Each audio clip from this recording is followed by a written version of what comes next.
Bonjour à tous, alors dans cette vidéo, nous allons corriger l'exercice 100, page 34. Alors, dans l'exercice 100, page 34, nous avons un qui est égal à 2 moins n, le tout à la puissance 3. On vous demande de déterminer les variations de la suite grâce à la différence de termes.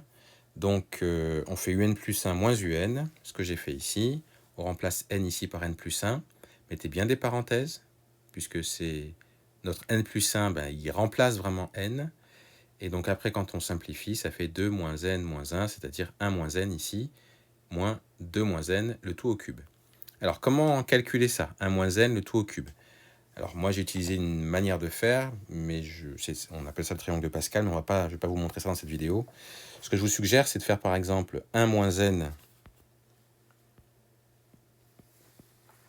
au carré, que vous allez multiplier par 1 moins n. Comme ça fait au cube, tout ça. Donc, vous développez d'abord cette partie-là, et puis le résultat, vous le développez ensuite avec ça. Et quand vous faites ça, eh bien ça vous donne la valeur qui est ici. Vous faites pareil pour le deuxième terme, et ça vous donne ça.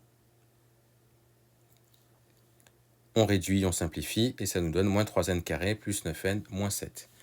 Donc là, maintenant, la question, c'est de savoir, mais ce truc-là, cette expression-là, est-ce que c'est positif, négatif, et à quel moment? Là, vous remarquez que c'est un polynôme du second degré, donc vous n'avez pas le choix, il va falloir calculer delta. Delta ici, c'est b carré moins 4ac, donc 81 moins 84, ce qui est négatif.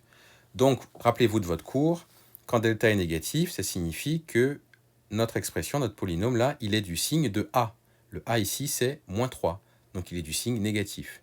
Ça veut dire que quel que soit n, tout ça, ce sera forcément négatif pour tout n.